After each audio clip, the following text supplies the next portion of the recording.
드라마 막리는 두 주인공들이 정략 결혼하는 장면으로 시작하지만 염리와 묵수요 사이에 서로를 구해주는 과거 서사가 존재했고 결혼 후 둘이 사랑하게 되는 과정을 보면 설레이고 재밌을 수밖에 없다.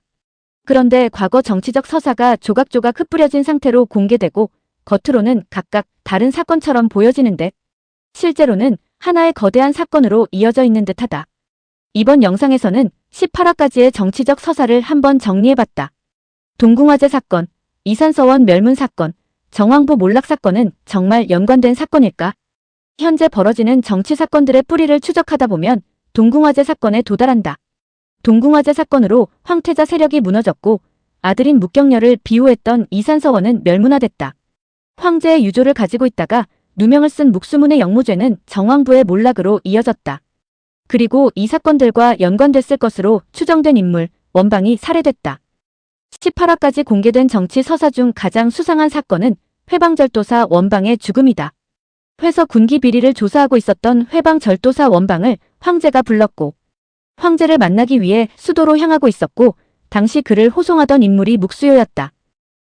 劫持九死一生，当时您传信回京中说淮西军械案有了进展，可是有了什么证据？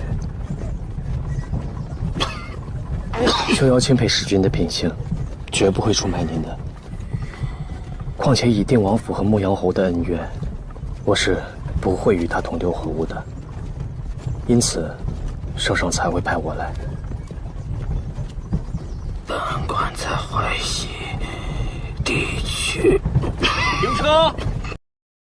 그런데 황제의 변심으로 묵수요는 원방을 뺏겼고 원방은 죽은 채 발견됐다.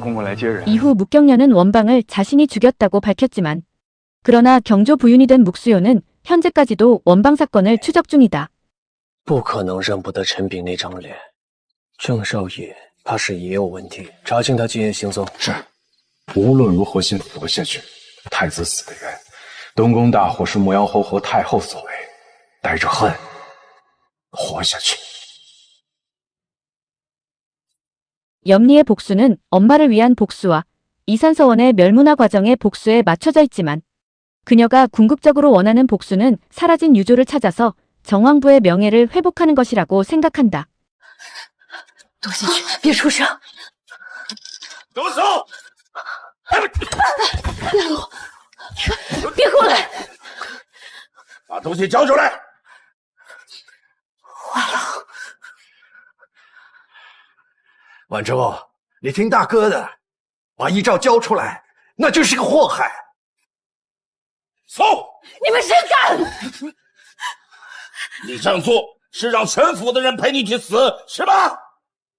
我们会害死穆将军的。我阿爷已经下山了，求求你，把遗诏给我！遗诏给我！给我！灵阿娘，把遗诏给我！给我！灵儿，灵儿，你没事吧？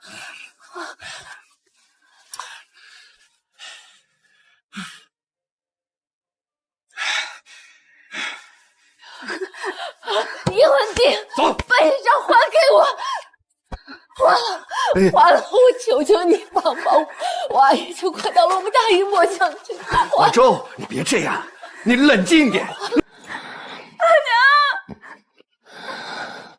阿娘，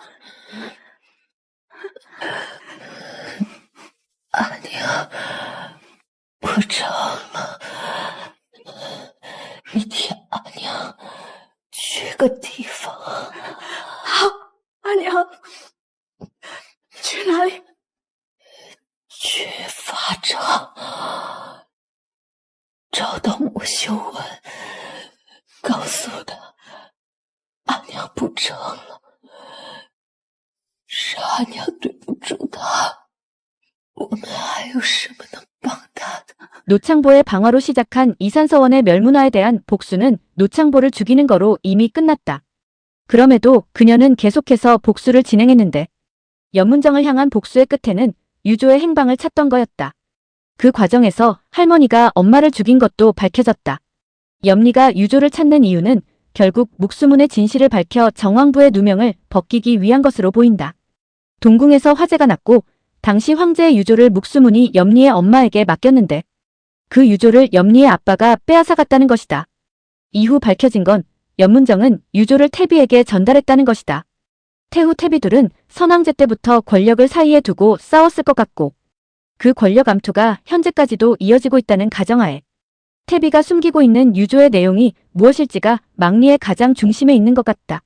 묵경련은 염리와 어린 시절부터 알던 사이로 동궁화재 사건이 나자 이산서원으로 피신을 하려던 중 목양후에게 잡혔고 그의 증언으로 이산서원의 사형들이 죽게 됐다는 것이다.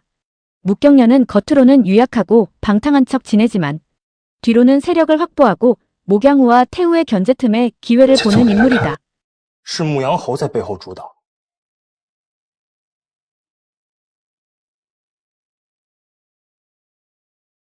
是，牧羊侯倒卖军械，乃国家之蛀虫。我元芳一定要让这种祸国殃民的蛀虫个个认罪伏法。元节度使良臣心怀天下，但现如今还不是时候。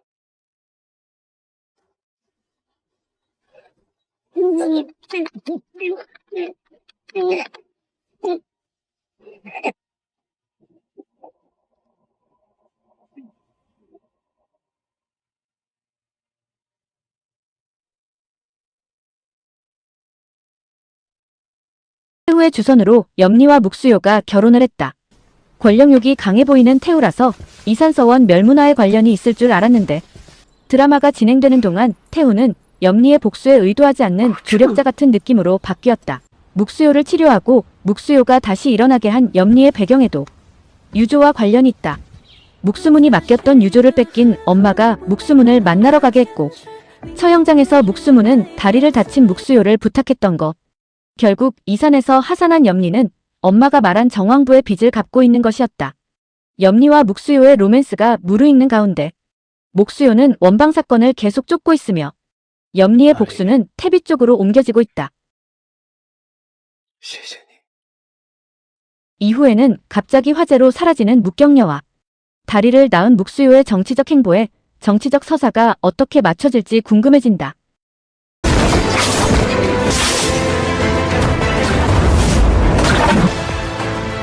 我跟你打。